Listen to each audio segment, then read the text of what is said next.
Hi guys, this is Brian Chong and you're watching Mix, the beat of our culture.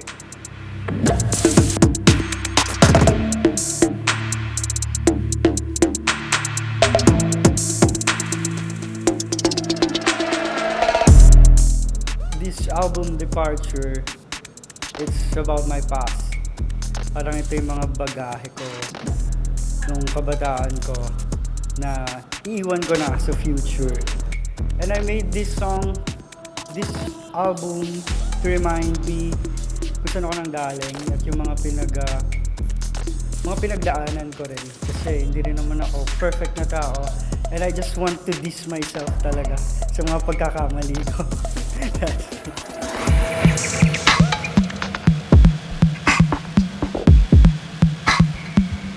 After releasing Malande, actually medyo kaba ako. May kaba ako nararamdaman kasi yung choices of words ko medyo baka hindi tanggapin ng ibang tao. Pero inisip ko na lang, that's my craft, that's my art, and that's how I wrote this song. And happy naman ako na wala pang bash.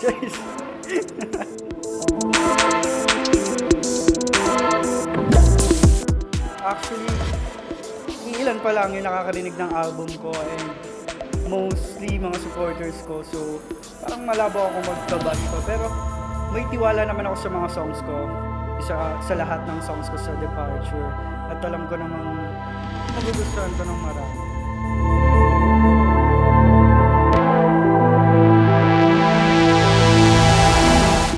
Ulap by Rob Daniel. Kasi dito ko nalabas lahat ng kakayahan ko bilang isang vocalist.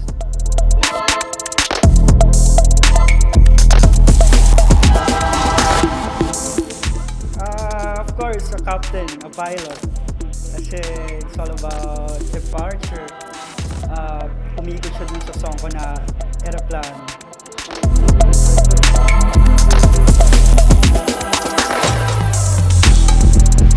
Karaoke jam. Actually marami. Lalo na kapag mamimili ka ng songs na ako blackout. Pero unang pumasok sa isip ko, Iris by Goo Goo Dolls.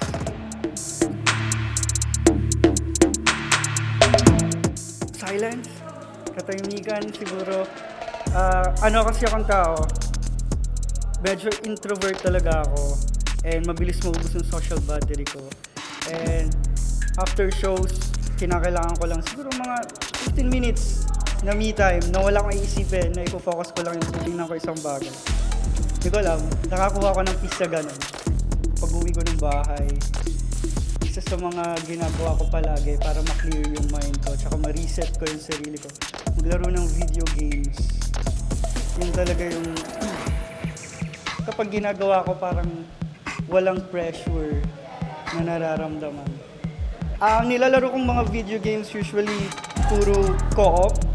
Hindi ako naglalaro masyado ng mga story modes kasi gusto ko may mga kalaro ako tapos nakakausap ko sila sa Discord.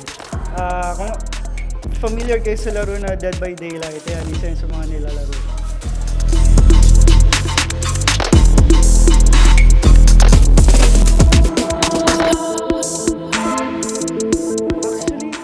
Maalala kong meron. Feeling ko kung meron man, hindi siya tumatak sa isip ko. Kasi habang ginagawa ko tong 2 songs na to, sobrang emotional ko. As in, parang ang bigat ng nararamdaman ko kasi ganun yung songs. Kung mag-iisip ako ng medyo funny sa recording namin, siguro nung pumiyok ako, yun lang siguro. Parang normal naman siya, pero nakakatawa talaga. Ang kasama ko ng professional, of course, Sir Rock Santos. Wala kang makikita sa kanya na reaction. So, okay, take ulit natin. Ganun lang. Ako lang yung nagbigay ng nakakatawang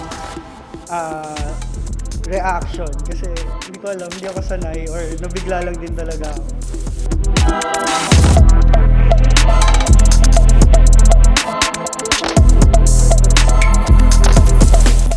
Yung vibe kasi ng album ko para to sa mga taong naiwan and everything.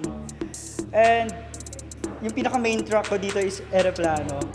Siguro kung mag-iisip ako ng something para sa buong album, iikot to sa airport, and then tuloy-tuloy lang yung kwento. And may gusto ko talagang, actually sila yung gusto kong makasama sa music video, pero sila na rin yung ilalagay ko dito.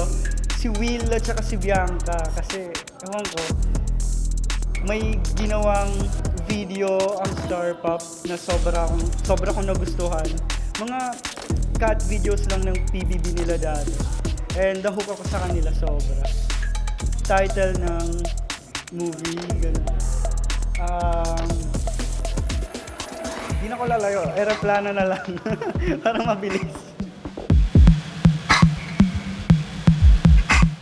Actually, matagal ako nag-stop sa singing. Siguro a year din. And pagbalik ko, sobrang laking mga events agad yung nakantahan ko. Ang ginagawa ko palagi, ire-ready ko yung vocals ko. And lagi akong nagdadasal talaga.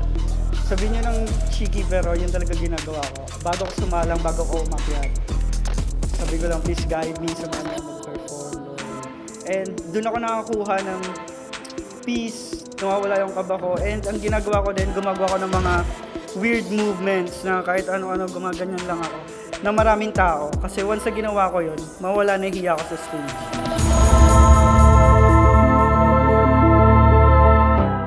Vibe in 3 words. First word, kiss mark. Second word, red. Third, broken glass. Ang dami palang words nun.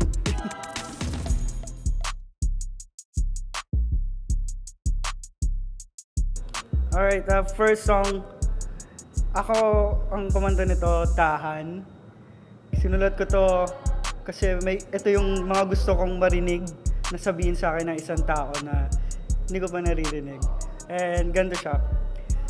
Dito na lang ba ako? Mas gusto ko sa tabi mo. Handa akong masira, mawasak man ang aking mundo. That's Tahan. And itong song na to, hindi siya mawawala sa akin. Parang nakadikit na siya sa akin and sa career ko. Heaven Knows by Rick Price. And ganito siya. Maybe my love will come back someday, and only heaven knows. Let's go. Wala akong palakpakan dyan. Let's go. Thank you, thank you, thank you. And last. And I don't want the world to see me, 'cause I don't think that they'd understand when everything's meant to be broken.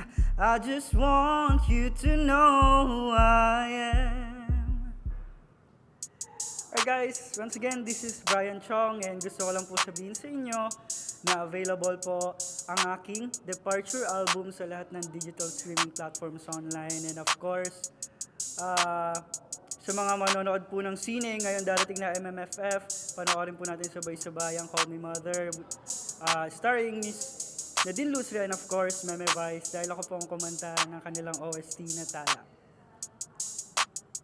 Thank you. Socials, and you can follow me of course sa lahat ng social media accounts ko at Brian Chong.